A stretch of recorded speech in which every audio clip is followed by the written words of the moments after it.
congratulations along with John Gilliam. And now, let's go across the way where Jack Whitaker is standing by with Dallas Cowboy coach Tom Landry. Coach Tom Landry here, who saw all his hard work and planning and dedication end here today, and it's kind of a tough moment, Tom.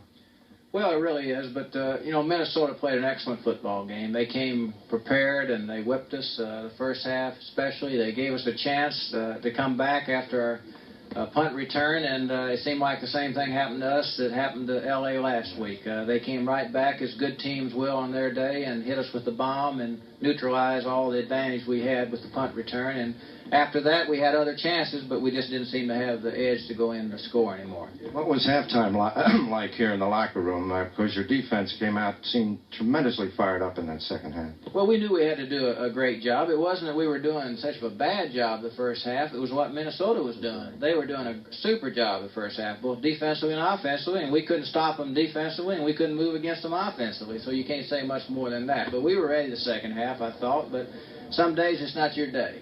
Some days it isn't, and unfortunately one day can take you out of the big one, can't it? That's right. It's all the only unfortunate thing about football is that there's only one winner, and that's the Super Bowl winner. Everybody else is losers, so that's the tough thing. Now you go back and prepare for next year. That's right. We have to start again, and we got a good team. We got a good young team, and they played super football all year, and it's too bad it ended today. Thank you very much, Coach Landry. Thank you.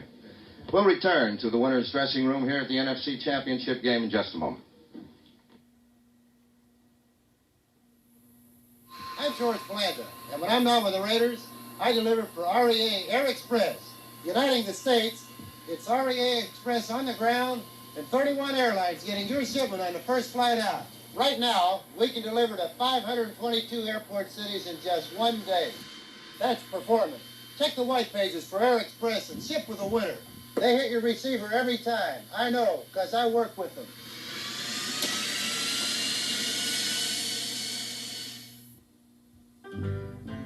It's tough to put a Muriel down. It's tough to put a Muriel down.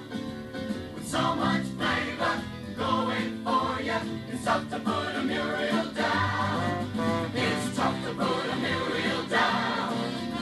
You're gonna want to take it with you all around. You get so much for so little. It's tough to put a Muriel down. Back here in the locker room of the Minnesota Vikings, Oscar Reed, the running back on my left, and on my right, linebacker Wally Hilgenberg. And Oscar, they said you could not run against the Dallas Cowboys, but you folks went out there and really sustained an offense. Well, we've been stressing and run for the last week or so in Dallas because we know that other teams has had a problem running on them, and we felt that if we could run on them, we could beat them. Wally, early in the second half, Jack Buck made the observation that first offensive play was going to be terribly important for the Cowboys. They came with a screen pass, something they had not shown you in the first half. You read it perfectly. Well, we had the right defense call, Brent.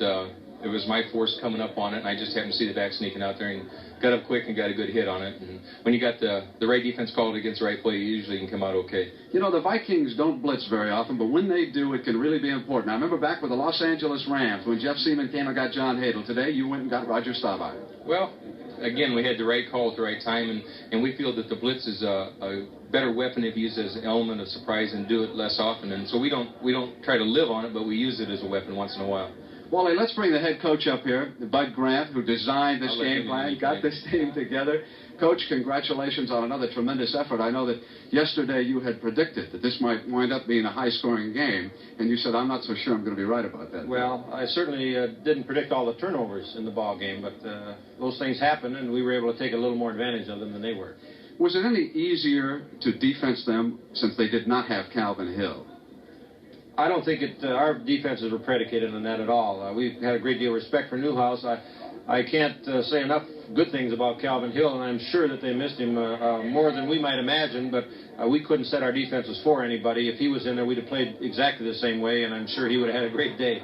Now, of course, you're going back to the Super Bowl. You remember the last time you were there, upset by the Kansas City Chiefs. I imagine you're looking forward to getting it. Well, I don't know if it was an upset. They played a great football game, and they deserved to win that day, but we've been looking forward to another trip ever since that time. This is basically the same team, and we're happy to be back, and we'll be ready. Any choice, Miami or Oakland? It makes no difference at all. You've got to beat the best, and we'll find out who that is couple weeks from now. Coach Bud Grant, congratulations not only on today's victory, but for the entire season and career you've had with the Minnesota Vikings. Like the Dallas Cowboys, the Minnesota Vikings are one of the class operations in professional football. And now for a final word, let's go back outside to Jack Whitaker. Thank you very much, Brent. As you can see, this huge, unique stadium now almost completely empty. And the first thought that hits you is the sad irony of the signs that have festooned this place today, gaily proclaiming a Cowboy victory. Spike the Vikes, tar and feather Tarkington, the Vikes will see the Super Bowl on CBS, etc. They now have that same sadness as those paper hats and noisemakers will have on New Year's Day morning. Because, as we know, football is a cruel game, and the losers go home and the winners go on to the Super Bowl. Dallas, as you know, probably represents the harsh standards that professional football demands from their great teams. A tremendous organization, brilliantly coached, rich in talent, and great dedication. And all that hard work, as Tom Landry said just moments ago, goes all down the drain on one afternoon or on one play or on one bounce. For Minnesota, I go back to an August evening in Bloomington when they beat Miami in a preseason game, and I had a feeling that they were like Richard Corey. They glittered when they walked.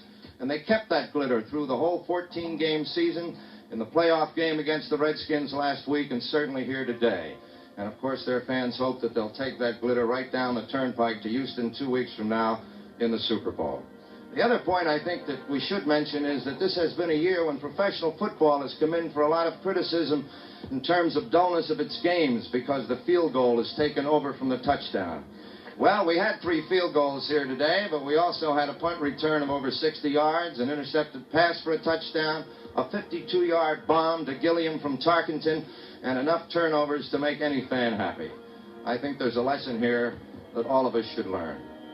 For Wayne Walker, Brent Musburger, Pat Summerall, and Jack Buck, this is Jack Whitaker saying so long from Texas Stadium in Irving, Texas.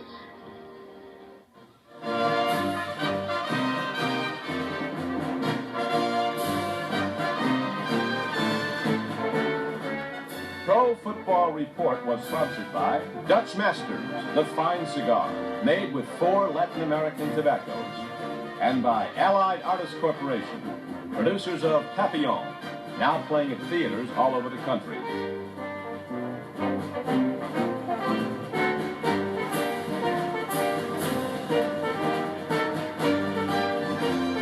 The NFL Today was produced by CBS Television Sports.